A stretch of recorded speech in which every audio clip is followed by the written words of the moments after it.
Olá, prazer mais uma vez estar aqui com vocês, no meu, no seu, no nosso Ribeirão em Movimento, há quase 10 anos aqui no ar, todas as quintas-feiras às 20 horas, no sábado e no domingo às 17. E como a gente vem fazendo, ano de 2025, a Câmara teve uma renovação importante. E dessa renovação, apesar que foi significativo, nós temos apenas 3 mulheres. Isso, na verdade, é um avanço, não precisa avançar muito mais. E hoje estreia aqui nosso quadro de vereadores e vereadoras, mas com uma mulher que já passou pela Câmara, mas agora foi eleita, E com muita luta, com muito trabalho, passou pelo IBAMA, já foi da Comissão de Direitos Humanos da OAB, enfim, uma mulher que tem uma luta que fala por si só quem é ela, Perla Miller. Prazer ter você aqui conosco, tudo bem? Como vai, Sardinha? É uma alegria estar com vocês. Meu boa noite, bom dia, boa tarde a quem nos assiste no melhor horário. E é uma alegria estar aqui no Ribeirão em Movimento, falando um pouquinho sobre a nossa cidade, um pouquinho sobre nós também. E Perla, primeiro, obrigado, para você. Eu sei que a sua agenda está muito corrida, você sempre se dedica em várias causas que você sempre se destaca. A questão do meio ambiente, a questão dos direitos humanos e agora como vereadora, que é uma atribuição, que é um grande desafio, Uma cidade do tamanho de Ribeirão Preto, com mais de 700 mil habitantes. Eu, particularmente, até acho, não sei qual que é a sua opinião, que não comporta mais 21 vereadores. Em Ribeirão já tem um porte de ter até mais de 25, 26 vereadores. E acabam, muitas vezes, recaindo sobre você muitas responsabilidades, Que são poucos vereadores pelo tamanho da cidade e muita demanda.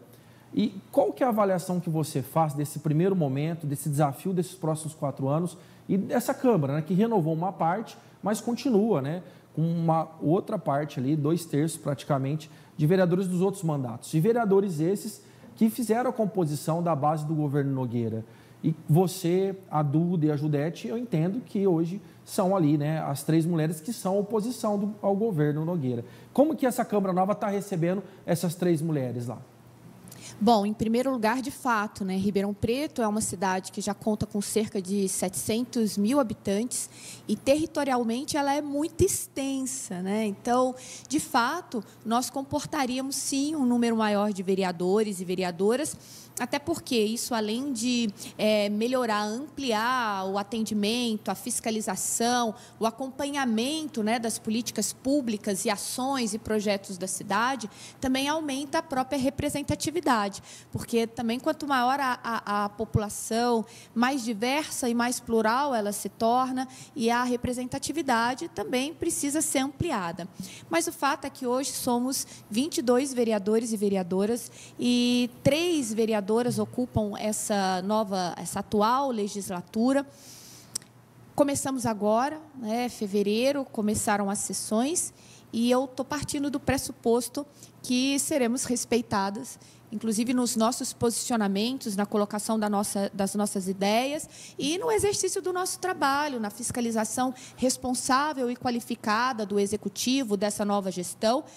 De fato, somos oposição, mas muito para além disso, o que nós somos é representante da população de Ribeirão Preto e somos compromissadas com o bem-estar da população de Ribeirão Preto, com o bem da nossa cidade. Então, esse é o nosso maior compromisso. Perfeitamente. E assim, a gente tem também um governo, que foi eleito, que não é a continuidade do governo Nogueira, O candidato Nogueira perdeu a eleição. E esse novo cenário que se desenha nessa conjuntura de primeira vez um prefeito que vai muito para as redes sociais, que está virando moda isso, não só no Poder Executivo, também no Legislativo, uma nova forma aí de governança, usando o TikTok, usando o Instagram. E o prefeito Ricardo Silva está se dedicando muito a essa nova linha, que é uma coisa que não acontecia aqui na cidade, Uma comunicação mais direta. Essa nova comunicação do prefeito com os cidadãos através das redes sociais, como que você avalia esse novo formato de comunicação direta? É algo que, de fato, atende a demanda ou é mais uma propaganda? Como que é a avaliação que você, desse primeiro momento aí do prefeito Ricardo Silva? Bom, eu quero acreditar que essa seja a estratégia dele de comunicação mais próxima com a cidade, a forma como ele escolheu fazer a sua performance, e apresentar a sua gestão. Mas, do lado de cá, e até como dever do munus público que a gente exerce, né, até como dever, como vereadora, a gente acompanha bem de perto, porque esses são meios e canais de informação, sim, não só de comunicar, claro, né, mas de informar. E nós acompanhamos isso muito de perto, até para saber se as informações que estão sendo levadas para a cidade são as informações que correspondem, né, à realidade, à verdade do município e da própria gestão. Então, tem um lado dessa presença do prefeito nas redes, que é o nosso acompanhamento também mais próximo do que vai ali. Sim. Às vezes, a gente fica sabendo de coisas pelas redes sociais, né? Então, a gente acaba tendo que acompanhar também de perto o que está sendo feito ali, para nos conduzirmos no cumprimento e no desempenho dos nossos deveres, claro, que é a fiscalização, o acompanhamento, né, do exercício do Poder Executivo, do exercício tanto do prefeito quanto dos secretários e secretárias. E Perla, nós tivemos agora a votação recente, né? Estamos acompanhando aqui, da eleição da mesa diretora, né? Que é uma mesa totalmente governista, né? Tem o presidente Isaac Antunes, o vice-presidente Igor Oliveira do MDB, o segundo vice-presidente Maurício Gasparino do União, o primeiro secretário Danilo Scocchi do MDB e o segundo secretário Lincoln Fernandes do PL. Até foi notícia aqui na Tati, motivo de debate, de uma resolução dessa mesa diretora que parece que cerceia um pouco a tribuna livre, que não passa a ser livre, só é liberado agora, né, o uso da tribuna se você for representante de uma empresa ou de uma entidade do terceiro setor, e proíbe também bermuda, boné e até, vejam só, é uma grande surpresa, botam os políticos, né, qualquer tipo de adereço ali que remeta a algum partido político numa casa política, numa casa de leis. E você, como uma advogada renomada, uma advogada de expressão na cidade, seu escritório já prestou serviço até para a POSP, né, e com muita qualidade, tem-se dúvidas, né, sobre essa resolução, se ela é constitucional, do ponto de vista do acesso democrático a essa casa. E tem uma última questão, até tem uma parte dessa resolução que se o vereador, ficou muito subjetivo, quiser retirar alguém do plenário, ele pode até encaminhar ali para o presidente para retirar essa pessoa que esteja ali causando um transtorno, algo assim. Bom, aquele espaço, né, a Câmara Municipal, a Casa das Leis, ela é um espaço em que o diálogo deve prevalecer, né? Ele deve, pelo menos do ponto de vista daquilo que seria ideal, ele deve ser prioritário. Então, desde a semana passada, nós iniciamos uma conversa a respeito destes atos, né, e já estamos também tomando, né, as medidas, obviamente, dentro do Legislativo, porque aquela Sim. é a casa em que a gente atua, para que a gente possa rediscutir estes atos. Eu tenho a minha posição pessoal a respeito deles, e nós, né, as 3 vereadoras, a nossa bancada, a bancada do PT, nós nos reunimos, conversamos bastante e delimitamos como nós vamos atuar. Obviamente que a gente está discutindo esses atos. Como eu disse, particularmente, eu acredito que o ato, por exemplo, quando se proíbe o vereador de ostentar o símbolo da legenda do partido a que ele pertença, isso é um ato que viola não só a garantia constitucional da imunidade parlamentar, até porque nós, para além da tarefa de fiscalizar, né, o Poder Executivo, de propor leis, nós também somos veiculadores de ideias. Sim. Nós chegamos àquela casa através do voto de pessoas que compartilham com as nossas propostas, né, aquele conteúdo programático do próprio partido e com as ideias. Há uma convergência de ideias. Nós estamos falando de representatividade. Então, eu tenho que representar um conjunto de ideias, um conjunto de ideais, de sonhos, de valores. E nós sabemos que os partidos políticos, eles veiculam ideias. E essas ideias, muitas vezes, elas se expressam em um símbolo. Exato. No símbolo do partido, na sigla, na legenda. Então, a partir do momento que nos é vedado o uso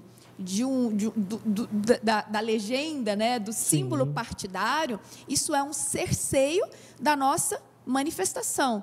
e a gente tem imunidade dos nossos atos, votos, palavras. Então, e a gente também se comunica através desses símbolos. Então, essa é a primeira questão.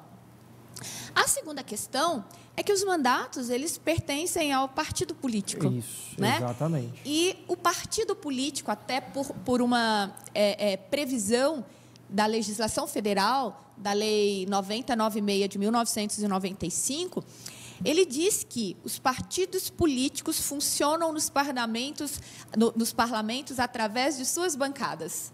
Então, a partir do momento que a bancada do PT não pode publicamente demonstrar que ela é a bancada do PT, eu também estou comprometendo o funcionamento do partido nas assembleias, nas câmaras. Por quê? Porque é através da sua bancada que o partido se faz funcionar dentro da casa, né? Dentro da Casa de Leis. E aí tem outras questões internas também. Eu discordo que além dessa vedação, eu acreditar que encontra obstáculos, tanto constitucionais como legais, para mim também, do ponto de vista regimental, ela não poderia ter sido tomada por um ato da mesa, mas sim do plenário, claro. Porque é uma matéria que, para mim, é uma matéria política. Sim. Ela não está regendo os trabalhos legislativos e administrativos da Casa, ela está regulando a forma de expressão dos vereadores. E do público, né? Presente. Né? Exatamente. Então, eu comentei a questão da legenda, mas aí a gente vai também para o uso da tribuna ou para ocupação, né, do espaço, do auditório, do plenário. Ali é a casa do povo. Então, isso já seria suficiente para guiar, claro. Como, óbvio, a mesa, na pessoa do seu presidente, tem que manter a ordem, porque manter a ordem é a condição também para que os trabalhos se deem, sim. Os debates possam se estabelecer, mas a gente precisa tomar cuidado para não cercear um espaço que é popular à presença do povo, né? Então, mas a gente está discutindo isso, né, internamente dentro da casa, e eu espero que a gente consiga. Nós também. Né? E aí você falou, olha, a mesa diretora, né, é de base governista. Realmente, isso mostra como as forças ali sim, estão, compõe, né? Estão compostas. Mas é muito importante a gente lembrar que temos ali 3 mulheres para fazer esse contraponto, que é um contraponto muito importante. Com certeza. É a garantia também da saúde do próprio processo democrático. Com toda certeza. E, Perla, você foi eleita na comissão de obras, isso, né, agora? Isso. E você sempre foi muito ligada também à questão dos direitos humanos, né, do meio ambiente. Você chegou a algum momento, tentou se articular para essas outras comissões, não foi possível, né? Sim. Como foi esse processo? Né? Nós tentamos, né? Uma das comissões que eu gostaria de compor era a Comissão de Meio Ambiente, até por conta do meu histórico, sim. Né? Para além da militância na defesa e promoção de direitos humanos, eu tenho uma história de defesa e promoção de direitos socioambientais. Tanto dentro do meu partido, mas cheguei a assumir a superintendência do IBAMA aqui no estado de São Paulo, no atual governo do presidente Lula. Então, para mim, era muito caro a participação dentro dessa comissão, mas ali a gente tem essa distribuição das forças políticas ali dentro, e nós precisávamos não só acomodar também os meus interesses, né, mas também o das minhas companheiras, dos meus pares na bancada, e a gente tentou, né? A gente lutou, fizemos o diálogo, a comissão foi votada em separado, a comissão de meio ambiente, mas nós conseguimos ficar em 2 comissões que são demasiadamente importantes para Ribeirão Preto. A primeira, que é a Comissão de Planejamento, Administração, Obras e Serviços Públicos. Poxa, essa comissão ela é fundamental quando a gente pensa no estado atual de Ribeirão sim. Preto. né? E então nessa comissão eu estou na presidência e eu estou na vice-presidência da Comissão de Seguridade Social, que é outra comissão importantíssima, porque a gente está falando de saúde, a gente está falando de previdência e a gente está falando da assistência social. Então, o nosso desafio é um desafio enorme, no sentido de fazermos valer a ocupação desses espaços para o trabalho que a gente prometeu, que nós nos comprometemos a entregar para Ribeirão Preto. Então, fico muito honrada de estar nessas comissões e para e passo o peso que essas comissões também traz em termos do trabalho que a gente vai ter que desempenhar nelas. Você, bem lembrado, destacado, essa questão da comissão do serviço social. Né? Em Ribeirão Preto, assistente social é um dos orçamentos mais pífios que nós temos. Não chega nem a 3%. E nós temos um aumento expressivo, né, dos moradores em situação de rua. Você também, eu sei que esse tema é um tema que te toca, você é uma estudiosa e também luta nessa área. Como agora, presidente, estando nessa comissão, né, da assistência social, nós vimos recentemente o prefeito fazendo algumas visitas em locais, e conversando com alguns moradores em situação de rua, levando para algum lugar, para tomar banho, até, né, oferecendo, né, algum subsídio para voltar para a sua cidade. Diante dessa situação, né, e que você conhece bem esse tema, qual seria a saída mais inteligente para Ribeirão Preto nesse contexto que estamos vivendo hoje, Perla? Bom, qualquer política pública depende da vontade política de quem está à frente da gestão, né? Quem está exercendo o poder executivo. E a nós cabe a cobrança daquilo que também constitui um pacto político para a cidade. Para você ter ideia, Ribeirão Preto tem uma política municipal de defesa dos direitos da população em situação de rua e um pacto político, um pacto social. Estão duas legislações que nunca tiveram uma efetiva e real implementação. Ao lado disso, nós não temos dados fiéis sobre o perfil e o próprio quantitativo das pessoas que hoje estão em situação de rua na cidade. Ao lado disso, nós temos poucas políticas públicas voltadas para essa população, né, para esse público-alvo. Nós temos serviços na cidade de atendimento à população em situação de rua, mas essa é uma questão muito complexa. Quando você conversa com os servidores públicos que atuam, né, na satisfação dessas demandas, com as próprias organizações que se aliam à administração pública através de termos de parceria, termos de colaboração, é difícil, né, porque pouco se estuda e pouco se aprofunda nessas questões e pouco se fala, de fato, dos direitos fundamentais dessas pessoas, que vai muito além de só se pensar em laços familiares rompidos ou da falta de moradia. A gente está falando da falta de equipamentos públicos de higiene, né, para quem está em situação de rua, até para quem trabalha na rua. A gente está falando de falta de assistência à saúde, naquele sentido do SUS, da universalização, que enxergue as especificidades desse público-alvo. E por que eu estou falando isso, Saidinha? Porque eu assisti essa postagem, né, nas redes sociais e ela me causou uma preocupação quando se fala de uma ação emergencial que, até onde a gente sabe, não foi dialogada, pensada, planejada, seja com os serviços de atendimento, seja com os movimentos de defesa e promoção dos direitos das pessoas em situação de rua, seja com o próprio público-alvo, ou seja, sem o amplo debate com a sociedade também. Isso é importante. A gente precisa de um diálogo maior. Então, às vezes, essas posturas que, através dessa postagem, pelo menos a mim, pareceu assodada, pareceu apressada, pareceu pouco dialogada, me faz, como cidadã, ficar um pouco incomodada.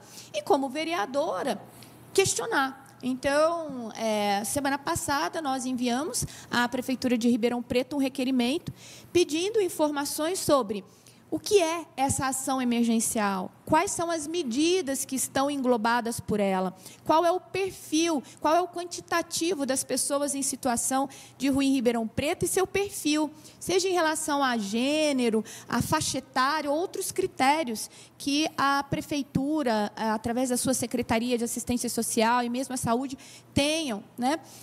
Então, a gente precisa de maiores informações. Por exemplo, eu gostaria de saber quantas pessoas, através dessa ação emergencial, foram retiradas das ruas, mas, mais do que isso, para onde elas foram encaminhadas, qual é a continuidade do atendimento, claro, né? Então, essas são questões, por exemplo, quais os serviços que hoje nós temos à disposição para o atendimento das necessidades e da promoção de direitos dessas pessoas e qual a capacidade desses serviços, né? Então, tudo isso é muito importante para que a gente possa fazer uma avaliação mais assertiva sobre essa política, né? Porque a gente precisa também conhecer quais são essas políticas, porque o nosso papel também, do lado de cá, a partir da Câmara, através das comissões e do próprio exercício dos nossos mandatos, é estabelecer também o diálogo com a sociedade para ver se é isso mesmo que a cidade quer, se é isso mesmo que a cidade precisa, ou como a gente pode aprimorar, como a gente pode fazer alinhamentos, né, nessas políticas, nestes projetos e nessas ações. Com toda certeza, Perla. E parabéns, viu, por essa postura de preocupação, né? E eu não tenho dúvida que seu mandato, principalmente, não agiria diferente pelo cuidado que você tem com as pessoas em situação de rua, que eu conheço o trabalho seu também, que eu sei que faz muita diferença para os cidadãos de Ribeirão Preto. E muito importante, Sardinha, porque quando eu assisti, né, aquela postagem, me causou um incômodo. Mas a primeira coisa que eu fiz, né, antes de enviar o requerimento, foi também dialogar, principalmente com os movimentos sociais de promoção e defesa dos direitos da população em situação de rua, né, para ver se aquele meu incômodo era compartilhado. Sim, claro, também, né? E era. O Elcio, acho que é o Elcio mesmo, vem sempre aqui também do movimento, né, dos moradores em situação de rua, e sei também que ficou incomodado com essa situação, e outros também, né? Porque tem alguns prefeitos de outras cidades que eu já percebi que estão fazendo essas tais ações emergenciais, mas até com outra forma de chegar ali nos moradores, sabe? Discutindo, querendo, assim, não foi o que o Ricardo Silva fez, mas outros eu já vi já em umas situações querendo mais likes, querendo ouvir o que a população espera, que a população, muitas vezes, a maioria, não entende essa complexidade e acha que é uma coisa que é colocar no ônibus e levar embora, como se fosse um lixo que estava ali, né? E não é dessa forma, são seres humanos que merecem toda a atenção e, quando se envolve seres humanos, toda a ação é complexa, não são ação simples. E essas ações, elas precisam se pautar pela humanização, né? Tem que ser ações humanizadas. A gente está falando de um público em profunda vulnerabilidade, né? Então, a gente precisa, inclusive, de qualificação suficiente para fazer essas abordagens. Perla, eu queria agradecer a sua presença, sei que sua agenda está lotada. Foi uma grande satisfação receber aqui.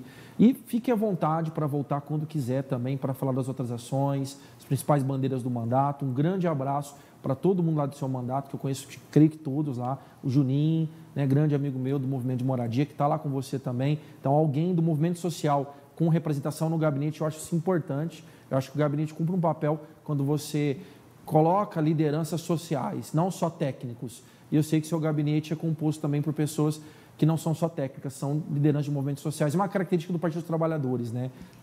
Exatamente. Essa foi uma preocupação que a gente teve de representar diversas faixas etárias, gêneros, orientações sexuais, ocupação de todos os territórios da cidade. E eu quero colocar esse mandato à disposição de toda a cidade de Ribeirão Preto.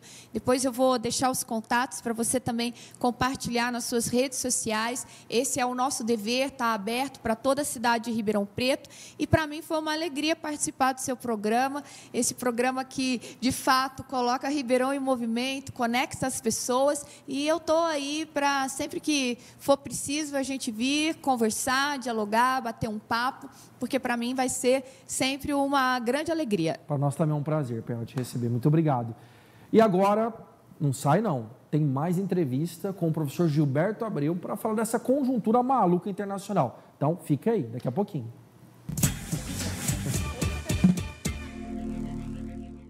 O tempo não para. Ele avança, transforma, reinventa. E com ele, seguimos em movimento.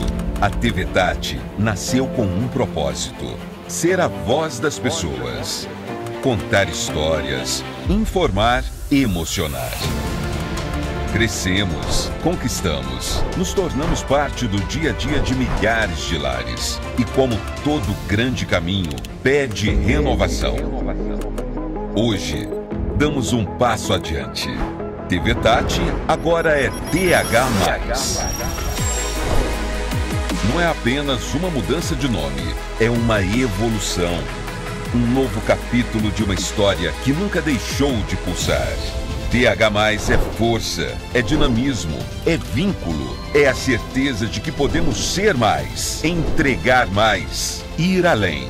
É uma marca que simboliza o nosso crescimento, a nossa transformação e a nossa conexão ainda maior com você. Continuamos ampliando horizontes, multiplicando vozes, escrevendo o futuro da comunicação. O mundo muda e nós mudamos com ele, mas seguimos fiéis ao que nos trouxe até aqui. A paixão por contar histórias e a vontade de fazer sempre mais. TH+. O futuro nos move.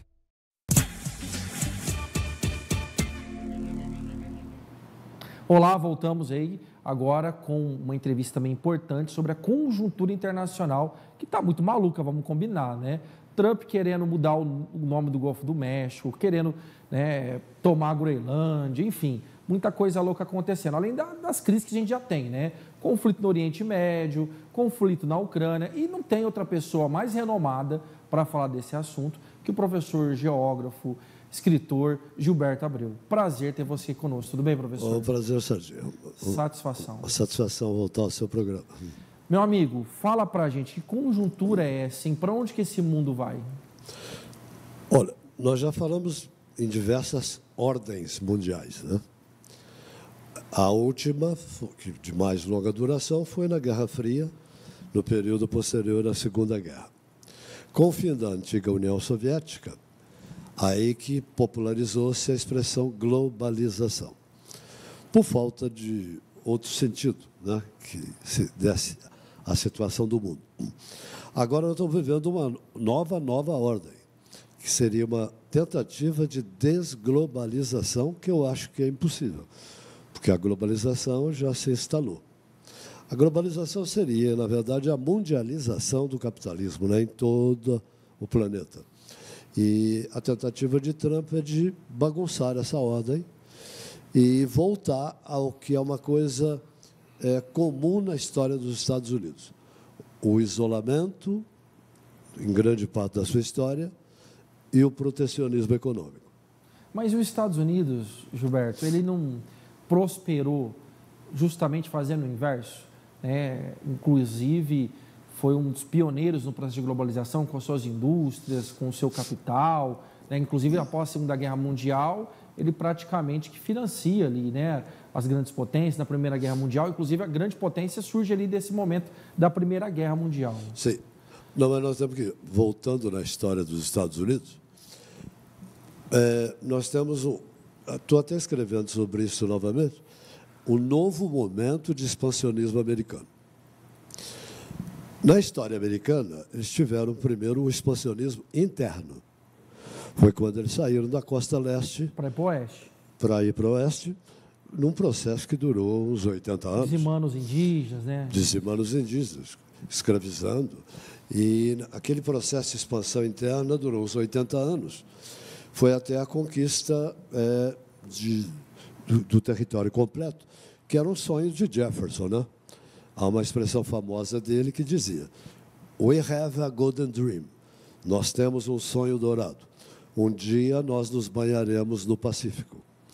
E, na verdade, ele foi o maior artífice dessa expansão, porque em 1803 ele comprou o território da Louisiana, da França, diretamente de Napoleão Bonaparte, e dobrou o território americano até então.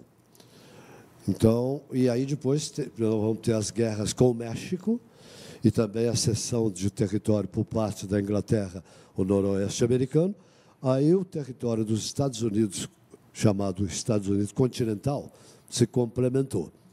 Aí começa a expansão externa, com a compra do Alasca em 1867 e na guerra com a Espanha em 1898, até com um presidente que o Trump citou na sua posse, que é o McKinley. McKinley é o inspirador do Trump. O McKinley era presidente dos Estados Unidos e era muito amigo de um dos magnatas da imprensa americana, o William Randolph Hearst, que é o seguinte: a pretensão americana de longa data era anexar Cuba, mas Cuba ainda era parte do Império Espanhol. O que acontece? O Hearst manda um repórter para Havana e o repórter telegrafa ao patrão, né, e diz: Mr. Hearst, não tem nenhum conflito aqui em Havana. Ao que ele responde: me mande uma foto que eu faço a guerra. E o repórter fez uma montagem como se o navio americano chamado Maine tivesse sido incendiado. Pois bem, foi a primeira vez que um jornal vendeu 1 milhão de exemplares num dia. 5 milhões em uma semana. O presidente McKinley, então, teve o álibi para declarar guerra à Espanha. Aliás, essa guerra finalizou-se na Batalha de Saratoga, e aí ao fim do Império Espanhol. Até na literatura espanhola tem uma chamada Geração 98, 1898. Mas os Estados Unidos não anexaram Cuba em termos formais, mas tomaram o Havaí e as Filipinas e Porto Rico.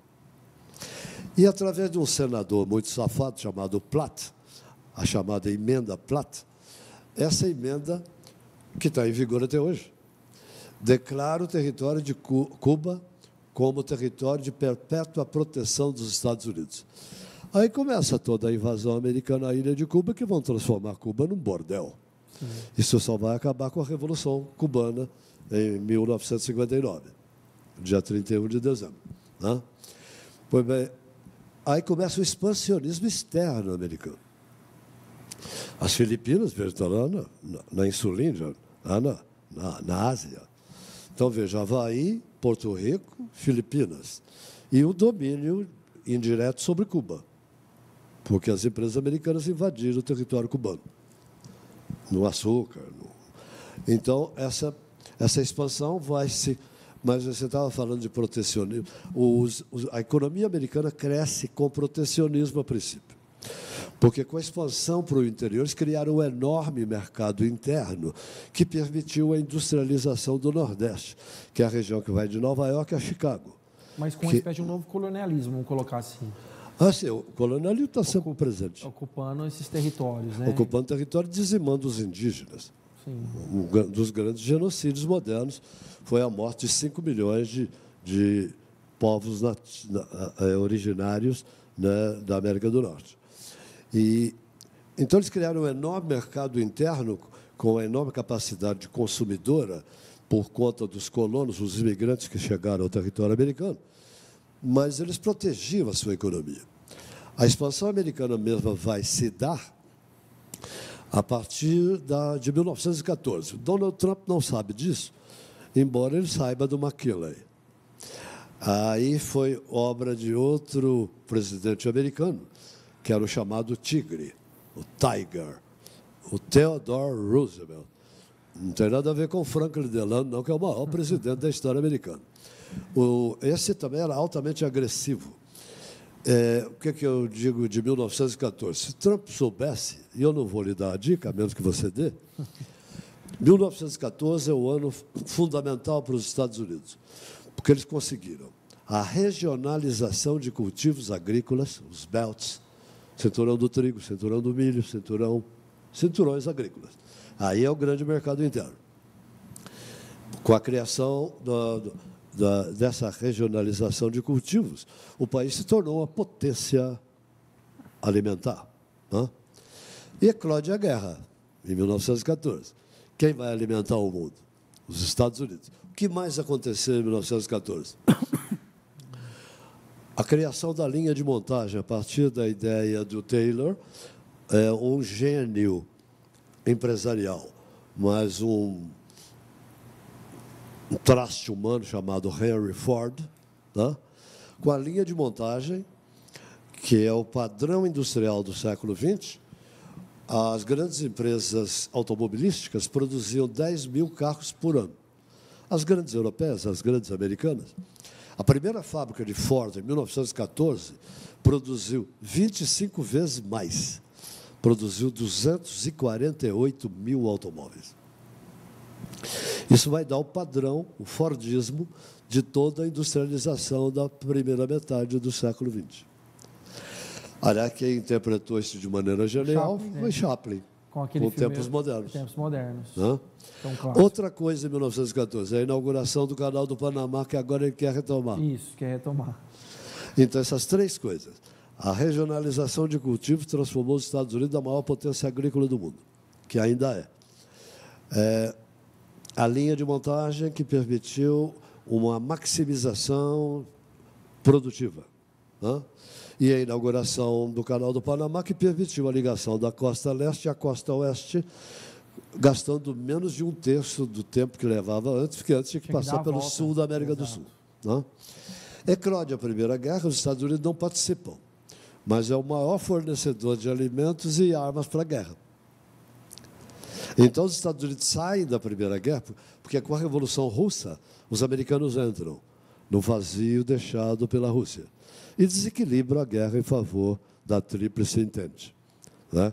Junto com a França e a Inglaterra.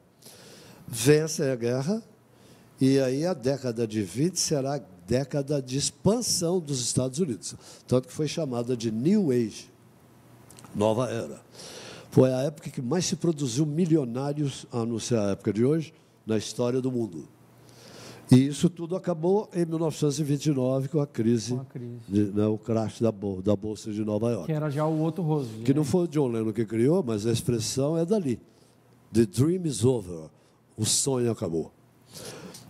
Não acabou, na verdade, porque veio um presidente em 1932, foi eleito, tomou posse em 1933, que é o homem que vai reconstruir o país. Franklin Delano Roosevelt. O único americano a ser eleito 4 vezes. E ele que tem toda essa iniciativa do Estado, intervir na economia. A intervenção...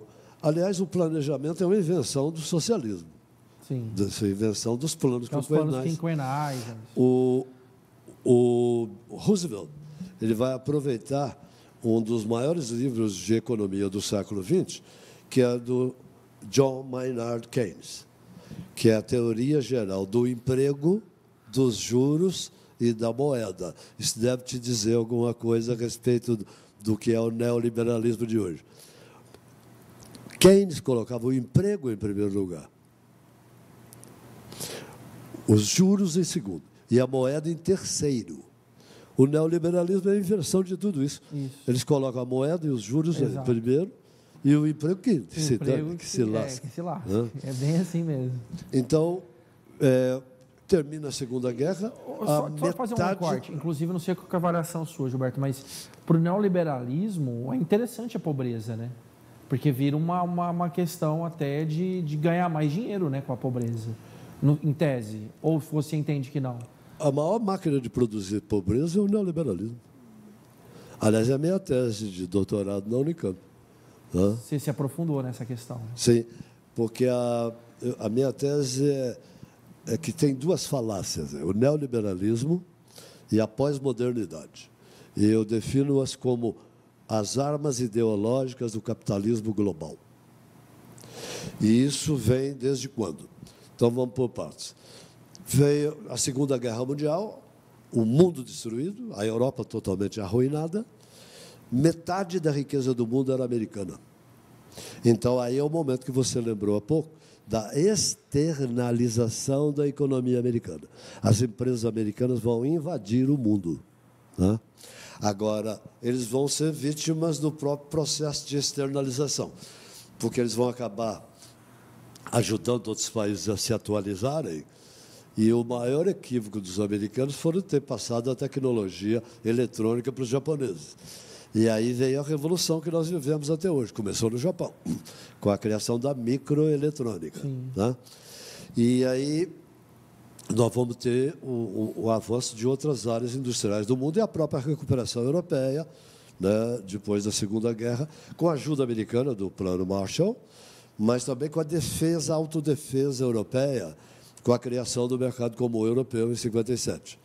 Os europeus perceberam que eles estavam, como estão hoje de novo, entre os Estados Unidos e entre a antiga União Soviética na época e hoje a Rússia. O que o Trump está ameaçando hoje a Europa? O Trump está ameaçando de retirar os Estados Unidos da OTAN e deixar a Europa à mercê da Rússia. Tanto que o Emmanuel Macron convocou uma cúpula hoje, dia 17, né? Convocando outros líderes europeus para a Europa tomar uma posição, porque a Europa está na mesma situação que se encontrava ao terminar a Segunda Guerra. A Europa está à mercê de duas grandes forças, sobretudo militares, né? A americana é econômica e militar. A Rússia é mais militar, né? Mas os europeus estão em sobressalto, né?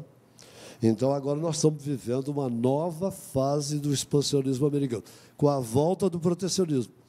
Agora ele está querendo que as empresas americanas retornem aos Estados Unidos, porque o país se desindustrializou. As empresas americanas produzem muito mais fora do que dentro. Sim. E aí isso cria uma crise do emprego nos Estados Unidos que atrapalha o mercado interno. Só que essa supertarifação que ele está fazendo é uma arma de dois gumes. Sim, porque pode fazer voltar e acelerar a inflação americana e o país se tornar, ao invés de make America great again, né, a MAGA, pode se tornar um ponto de vulnerabilidade dos Estados Unidos. Porque acaba sendo uma opção outros países, sendo que os Estados Unidos... E a China está silenciosa, esperando os acontecimentos. Ô, Gilberto, e você estuda muito bem, né? Você tem pós-doutorado, né, Gilberto? Doutorado. Você, no caso, hoje, né, com essa crise climática, estamos passando por uma semana aí, novamente, de crise climática, né, com as temperaturas terceira onda de calor elevadas. em 6 meses. Exatamente. Inclusive, eu vi hoje, recentemente, hoje ou ontem, se eu não me engano, que o calor que vai fazer essa semana parece que é até perigosíssimo para o corpo humano. Parece que o corpo humano não se sustenta com esse nível de calor. E o neoliberalismo, né, esse modelo econômico... Tá é um modelo predatório, como o capitalismo sempre foi. É o que eu queria perguntar para você. Então, qual seria a saída? Seria o socialismo diante dessa conjuntura? Qual o modelo que seria... Porque, assim, o planeta Terra não suporta o capitalismo. E falar isso não quer dizer que seja comunista. O socialismo, em termos históricos, eu acho que está ultrapassado. E qual que seria o caminho, então? A grande saída foi a que a China fez. A China pegou o modelo social do socialismo e o modelo econômico de eficiência do capitalismo. Então, a China é a nova ideia econômica e social, é a chinesa. Tá? A eficiência... Que não é o comunismo do século XX, não tem nada a ver. Eles acabaram criando uma coisa nova. Uma coisa nova, com a cara chinesa. O capitalismo social de Estado. Tá? E com eficiência brutal. Mas esse capitalismo da China, ele também... Nunca o país tirou tanta gente da pobreza como a China. Mas a questão ambiental parece que é um paradoxo. 1 bilhão de pessoas da pobreza. Mas e a questão, do meio ambiente? O país mais avançado na questão ambiental é a China. Também já é a China hoje? Então é um modelo a ser seguido mesmo. Então... Agora, o grande problema da China é que ainda tem um uso excessivamente elevado de carvão, que eles já estão substituindo. Já é o maior produtor de energia limpa do mundo, é a China. Então, inclusive, é legal você falar isso, que eu vi recentemente uma pesquisa que parece que vai salvar o mundo. E é fato mesmo, não é ficção, não. De tentar buscar energia da fusão nuclear. Essa seria a maior conquista científica da história. O senhor está acompanhando, mas se conseguir isso, você... Não, aí nós temos... Aliás, toda grande revolução tecnológica, imagina-se... Claro, houve uma diminuição brutal da pobreza no mundo. Mas a pobreza no mundo ainda é aviltante, ainda é uma coisa escandalosa. Mas em cada inovação, digamos que a gente vê uma diminuição da pobreza no mundo, mas ela não foi eliminada. Sim. Se não eliminar com a fusão, é que a humanidade é um projeto que realmente não deu certo. Exatamente. Gilberto, tem muito assunto, eu queria que você voltasse aqui para falar do seu livro também, né? Acho que é importante. E falar também dessa conjuntura, a conjuntura nacional a gente nem conseguiu falar. E queria agradecer a sua presença mais uma vez. Eu que agradeço, estou sempre à sua disposição. Com toda certeza, e vamos falar de novo da conjuntura nacional, porque tem muita coisa ainda acontecendo, questão do Bolsonaro, parece que, né, inelegibilidade. Até que você quiser, para encerrar, dar uma comentada? Eu acho que essa semana vai ser decisiva, porque a Procuradoria-Geral da República vai apresentar a denúncia, né? E aí nós teremos novidades. Provavelmente, né, é a primeira vez de um ex-presidente, né, ser condenado. Não, condenado ainda não, porque ele vai ser denunciado. Né? Mas, inclusive, com alguns generais também sendo denunciados e, muito provavelmente, presos. Que, aliás, é uma justiça que se faz à história. Com toda certeza. Tá, o filme Ainda Estou Aqui, que eu assisti e recomendo, que com certeza mostra que é uma chaga do nosso país que precisa mesmo. E um país desmemoriado, né? Exato. Pelo menos esse filme teve o grande mérito de ressuscitar a nossa memória. E é necessário e fundamental. Eu quero agradecer a sua presença mais uma vez. Fique agora com a TV APOESP, com as últimas notícias do Magistério Paulista, com nossa querida professora Bebel, nossa segunda vice-presidenta e deputada estadual, e também com o Chico Poli, com as novidades aí do Magistério, com a TV O Demo. E até semana que vem. Conto com vocês. Hoje, a nossa edição de 15 minutos de O Demo será abrilhantada pela ilustre procuradora do Tribunal de Contas do Estado de São Paulo, doutora Hélida Graziani, dando seu voto sobre prestação de contas da SEDUC.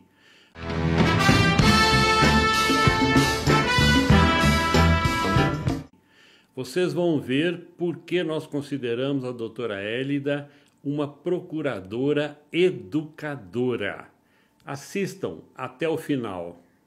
Uma vez trazido o belo relatório, síntese do eminente conselheiro relator, doutor Sidney Beraldo, Parquet, reforça a sua manifestação já constante dos autos, pugnando pela reprovação das presentes contas da Secretaria de Estado de Educação, mas não sem antes fazer algumas reflexões, retomando talvez uma cautela historicizada, uma cautela pontuada na série histórica um pouco mais longa, das fragilidades que tanto a fiscalização trouxe durante a instrução, como o colega que oficiou nos autos também analisou.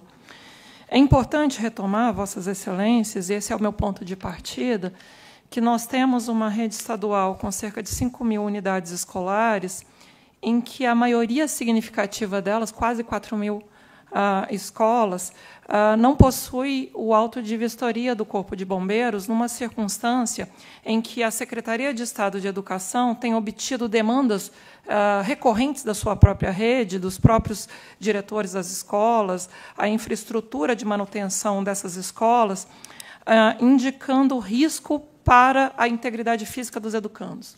Não é só o auto de vistoria, eminente conselheiro Beraldo, não é só o auto de vistoria como uma formalidade em relação a risco de incêndios. Me preocupa recentemente a queda daquela ponte, em que morreram algumas pessoas, porque havia o registro da necessidade de manutenção e conservação daquela ponte que caiu, salvo engano, no estado do Piauí. Aqui, no estado de São Paulo, há o registro que a fiscalização traz à tona da necessidade de mais de 2.456 escolas serem mantidas numa perspectiva de conservação para que não caiam. São escolas que têm risco estrutural. Não é uma questão apenas de fazer a escola pintar para ficar um pouco mais bonitinha. Há um risco de conservação. E me lembro, em especial, o artigo 45 da Lei de Responsabilidade Fiscal, em que demanda a prioridade na manutenção, na conservação do patrimônio público. Então, quando a gente soma a dimensão de que há um número elevadíssimo de escolas, mais de 90% delas, sem o auto de vistoria do Corpo de Bombeiro, indicando, repito, não apenas o risco de incêndios, mas um risco de conservação daquele prédio, colocando a integridade física dos estudantes em uma situação realmente de iminência, até de dano né? Me pego a perspectiva da responsabilidade objetiva do parágrafo 6º do artigo 37 da Constituição, em que a ação preventiva é tão importante quanto a reação do dano já instalado.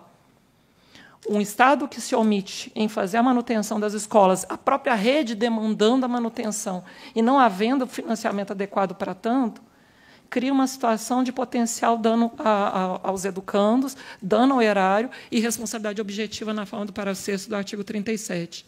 É preciso apontar que, no exercício específico, ora analisado, apenas 815 intervenções foram autorizadas, quando havia a demanda de 2.456 escolas. Ainda há 38 escolas de lata no Estado de São Paulo. Um dos estados com maior potencial, ainda que a gente tenha, de fato, maior rede de educandos, então, do ponto de vista numérico de valores per capita, a gente não pode nem afirmar tecnicamente que é a rede mais rica, mas há recursos. Haver 38 escolas de lata. Haver demanda de 2.456 escolas para manutenção em risco de integridade estrutural dessas escolas. Haver a falta de auto de vistoria do Corpo de Bombeiros aponta, sim, um acompanhamento que não é só e tão somente só uma perspectiva de, na medida da progressividade do que a Secretaria de Estado de Educação acredita possível fazer. É preciso acelerar esse processo de enfrentamento de um risco estrutural, a integridade física dos educandos e de dano ao erário, porque não houve a manutenção, a conservação preventiva dessas unidades escolares.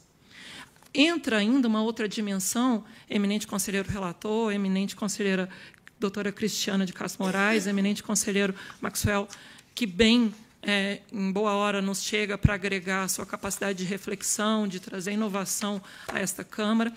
A perspectiva que trago é que há um termo de ajustamento de conduta celebrado há vários anos com o Ministério Público do Estado de São Paulo para a acessibilidade das escolas. Há um TAC. O Estado assumiu essa obrigação com o Ministério Público Estadual, que está sendo descumprido.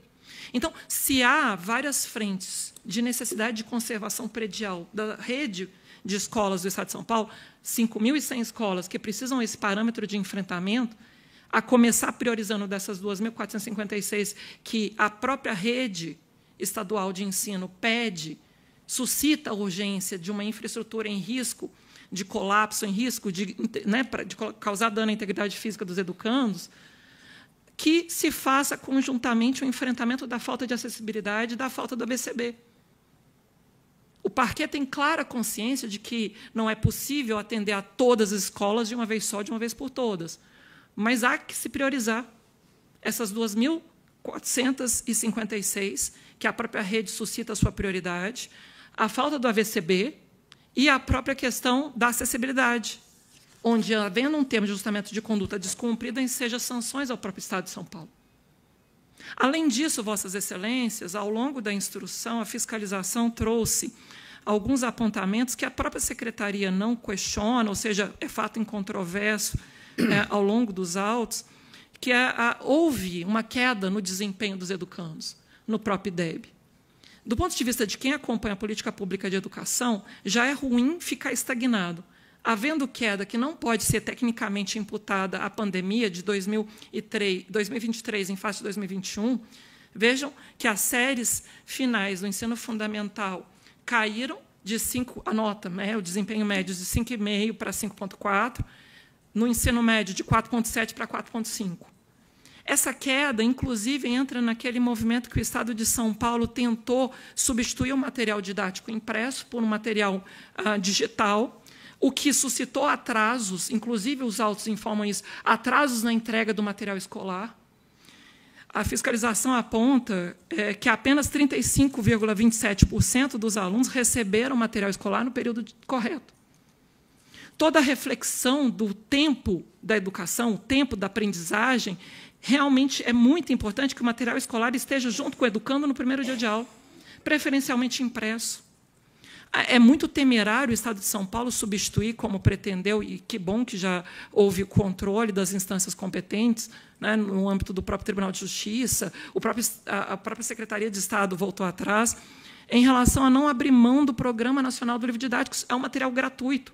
O Estado abdicar disso teria um custo adicional para a sua própria rede de R$ 300 milhões ano. Se esses 300 milhões de reais fossem alocados na conservação das unidades escolares, conselheiro Beraldo, 300 milhões de reais, embora não faça face a todo o conjunto das escolas que precisam ser reformadas, não é um volume de dinheiro suficiente para a obra de engenharia em 2.400 escolas, mas é um ponto de partida. É preciso falar do custo de oportunidade, de trocar o material que vem gratuitamente do MEC, via FNDE, que, inclusive, tem uma consistência testada, avaliada, monitorada cotidianamente, e deixar 300 milhões que poderiam ir para as obras de manutenção da infraestrutura escolar, a substituição dessas 38 salas que ainda são salas de lata. Se me permitem, Vossas Excelências, quando o Estado de São Paulo também mantém quase 60% do seu quadro docente contratado temporário, e no ano passado houve notícia de um concurso público, fala da renovação do plano de carreira, mas o concurso público, 40 mil vagas para novos contratos temporários. Quando o Plano Nacional de Educação, na estratégia 18.1, pede que, no máximo, o quadro de professores não efetivos seja 10%. Nós estamos aí com a maioria do quadro docente, em 163 mil professores, só 70 mil são efetivos. Daí se explica por que é tão difícil, por exemplo, contratar professor com doutorado e mestrado. Porque não tem vínculo. O vínculo precário não enraiza os melhores. O absenteísmo, que é um dos pontos que a própria fiscalização aponta, os professores que não se enraizam na mesma escola, e, por isso, é difícil procurar a qualidade da educação. Se a maioria do quadro docente não é efetivo, eu não consigo ter política de carreira a sério. Então, não é um problema lá do passado, é um problema que ainda está se repetindo, porque há bem pouco tempo atrás, do ano passado ainda, por isso que eu falei de uma análise historicizada para a gente interpretar o problema. Aqui já há um indicador de que a maioria é contratado temporário. Mas, no ano seguinte, quando fez concurso para novos contratos temporários, 40 mil contratações temporárias. Então, é difícil enraizar e fazer esse servidor ser aderente a um processo pedagógico comprometido se você não tem um quadro de pessoal permanente. E me permitam, Vossas Excelências, ninguém aqui está pedindo, porque tem muita consciência do esforço dessa corte, que tem, sim, se preocupado cada vez mais com a qualidade da educação. Vossa Excelência, conselheiro Beraldo, pauta a efetividade como uma agenda estrutural do nosso trabalho. E vejam, ninguém aqui está pedindo que o Estado de São Paulo almeje se comportar, do ponto de vista da política pública de educação, como a Finlândia. A gente só quer que oriente, por exemplo, como o Ceará ou Goiás. São estados cujo ensino médio evoluiu bastante nos últimos anos e consegue projetar uma aplicação do dinheiro público qualitativamente orientada para resultados. Não é possível que o Estado de São Paulo, sabendo como sabe da relevância do material impresso, sabendo da relevância de manter um quadro de pessoal enraizado, que eu possa capacitar, porque se eu tenho um professor que não é permanente, o gasto de capacitação, de formação continuada, se perde. É estéril. Vira um desperdício de recurso público. Esse professor ele não permanece na rede, fica trocando de escola em escola. E não cria vínculo.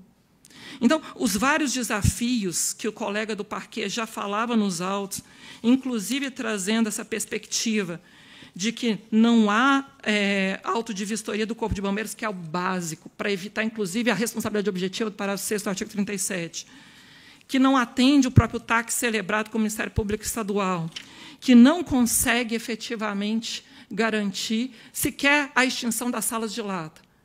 Como é possível manter a aprovação ou regulares com ressalvas, mais uma vez, numa série histórica, em que é preciso, sim, acelerar um pouco o processo? Ou, no limite, caso Vossas Excelências entendam melhor, como o próprio TJ tem evoluído sua jurisprudência e permitindo um monitoramento contínuo em alguns julgados mais sensíveis.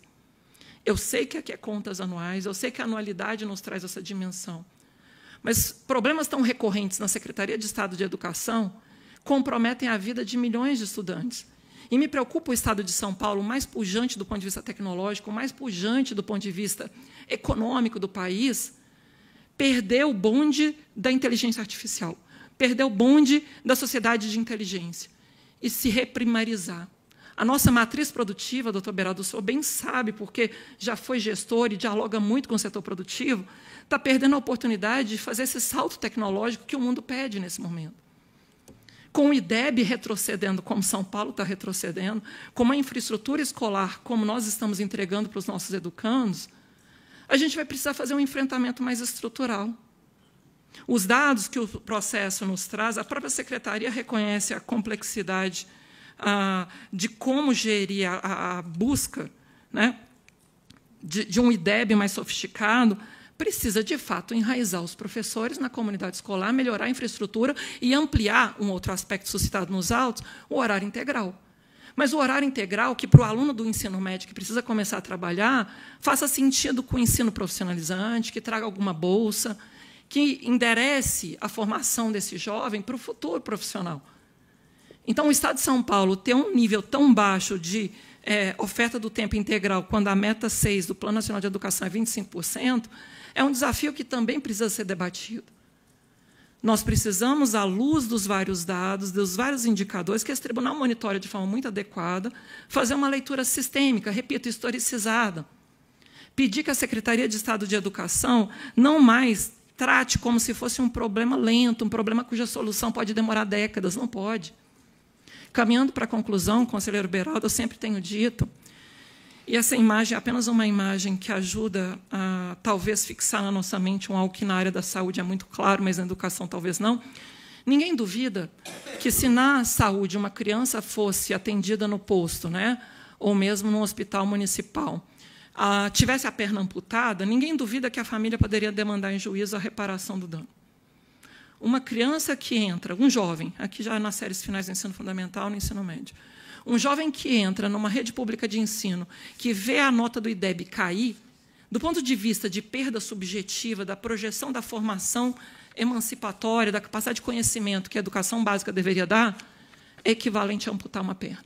Porque, na verdade, inclusive, pode ser pior. A pessoa com deficiência, bem instruída, tem muito mais capacidade de se organizar no mundo, de se projetar no mercado de trabalho, do que uma criança mal educada, de uma criança que não recebeu educação com a integridade, com a qualidade que ela tem direito. Então, nesse sentido, Vossas Excelências, o parquê reitera o pleito pela reprovação das contas da Secretaria de Estado de Educação de 2023, mas, ao mesmo tempo, caso Vossas Excelências assim não entendam, pugna por um monitoramento nessa série histórica, como já tem feito, inclusive, nas fiscalizações ordenadas, de modo a acelerar esse processo, tanto da infraestrutura escolar, em algumas situações com risco para a integridade física dos educandos, o problema crônico das contratações temporárias dos professores e a falta de oferta do horário integral, do tempo integral, em descumprimento da meta 6 do Plano Nacional de Educação.